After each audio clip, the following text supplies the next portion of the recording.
I'll ask you the question one more time, Joe. Does not the notion that stoning adulteresses to death or lashing fornicators, which is in the Quran, the lashing of the fornicators, I quoted it for you in Arabic, does that not notion contribute to looking down on women? Are you a Muslim? Yes, I am. How do you interpret these verses then? Well, I'm saying that we can't implement them, we have to suspend them, we have nothing to do with those attitudes in this day and age. That is an out-of-date notion. What do you say? So what does lashing a woman... Joe, can you answer my question? For God's sake, answer the question, man. What? Okay, listen. Well, in an ideal Islamic state, when all the Sharia conditions are met and it's all, Sharia appliant and compliant, is it still wrong to stone an adulterous woman to death? I think, obviously, if that's not part of the law of the land, then that's not the way I would go about it. But No, I'm saying in a Sharia state where it is the law of the land and all the Sharia conditions are compliant, would you morally object to stoning an adulteress to death who's been found guilty in a Sharia court? I'm not in a position to answer that. I'm not a scholar to answer that. There we are. You need a scholar to tell you that it's wrong to stone a woman to death? I think I come from a very reasonable place. If your views haven't changed, then I assume, if I may, that your perspective on, say, the Quran says, "As-sariqu wa-sariqatu faqta'u aydihima." The male and female thief, cut their hands off. Would you agree with chopping off someone's hand as a punishment for theft? No, I don't agree with chopping off someone's hand as a punishment for theft. If an Islamic state existed, should it chop off someone's hand for theft if all the Sharia conditions are met? Please, yes or no? Yes or no? Yes or no? Please, answer that. Yes or no? Look, I'll tell you my answer. No. What's yours? On some of my theological views, I'm clear. On other theological views, I'd like to hear what the consensus of the scholars would be. Right. And on other theological views, I'm not my... Hold on, Nadia. I'm sorry. Let me ask the question, then you can respond, right? So at the end of the day, when the Quran directly says, وَاللَّاتِ تَخَافُونَ نشوزهن فعظوهن واهجروهن في المضاجع واضربوهن. Now I'm going to read to you what that means, yeah?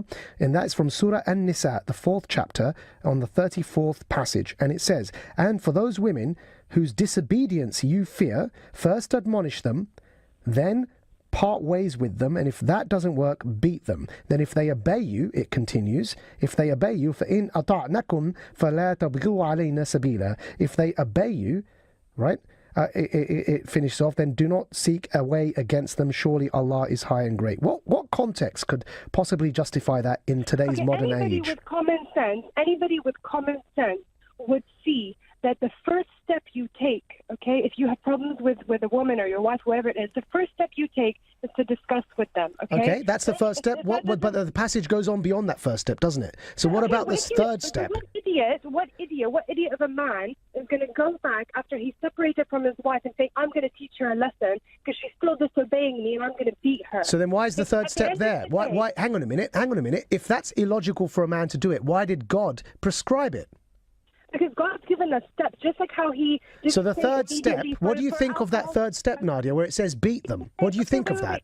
Just like how he didn't say, in the first instance, that alcohol is haram. Initially, he said, do not pray while you are intoxicated. Yeah. Everything comes in stages so that people can use their common sense and their reason, which God has given us. Okay, secondly... No, before you get to the secondly, answer the firstly. Nadia, whoa! The secondly doesn't matter yet, because you haven't answered the firstly.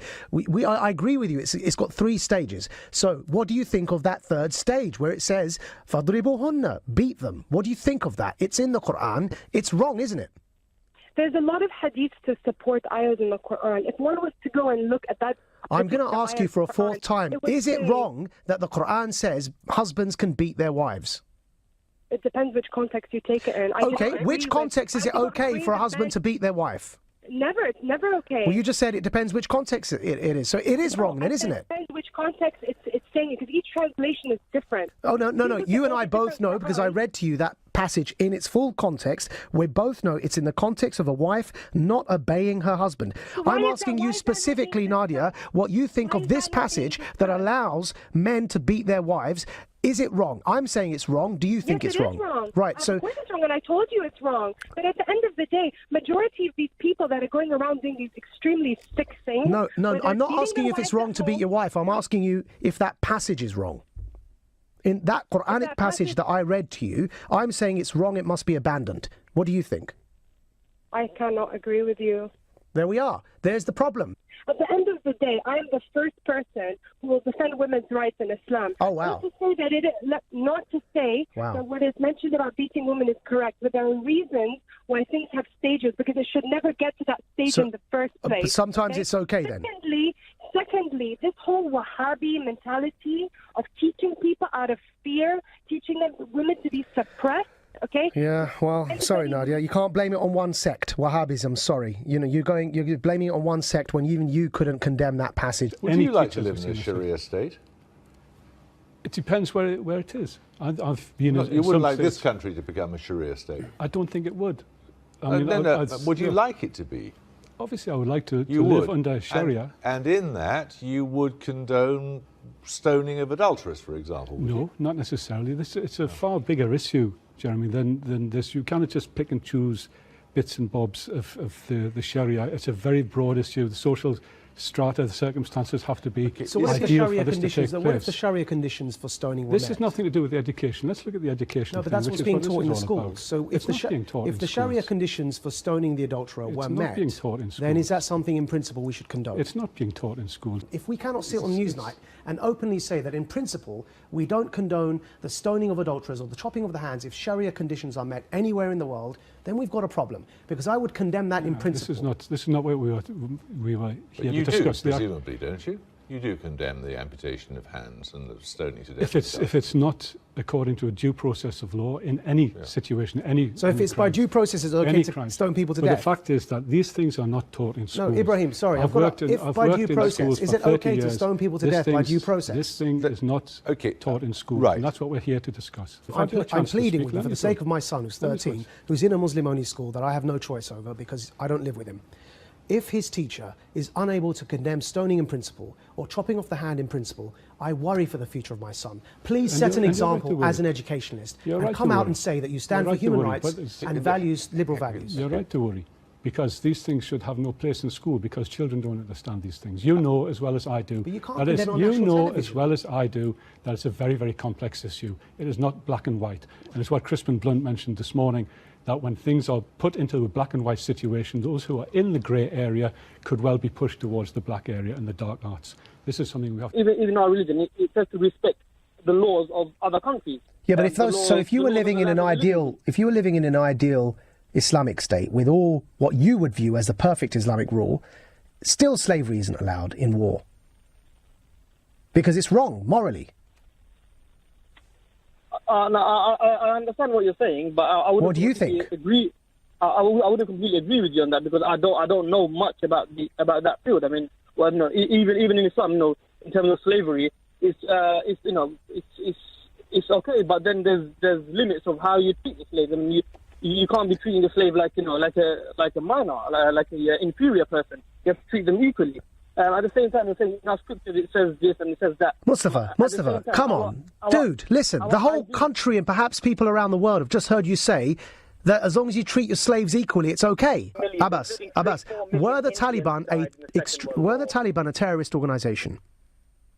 The Taliban did things that would be considered to be terrorism. Absolutely correct. Oh, why phrase it in such a delicate way, Abbas? Are you scared of hurting their feelings? The Taliban were an evil terrorist organisation. Can you accept that?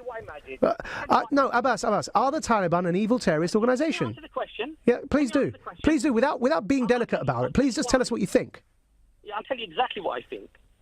I think terrorism is when you terrorize innocent people, regardless of whether you do it from B-52 bombs from 30,000 feet, or whether you do it from 5 or 10 feet away. Lovely. It's all terrorism. Lovely. The mothers that lose their children, Maajid, and pick the pieces of their children up out of those buildings, they don't care whether it was a Taliban or an ISIS, or if it was a UN or a United Nations or an American or a British bomb. So the Taliban, the UN and the US are as bad as the Taliban and ISIS, in your view, yeah? It's all, sorry, say that again? UN and the US and the UN and the US are as bad as ISIS and the Taliban, in your opinion. Did I say that? Well, you just said it's all terrorism. Does that mean that I equate them to be exactly Well, I don't the know. same? You tell me. I've asked you whether you can say in one sentence, Abbas, I'm going to ask you one more time before I have to move on. In one clear sentence, can you accept my statement and repeat it after me? The Taliban were an evil terrorist organisation. I'm not going to repeat that.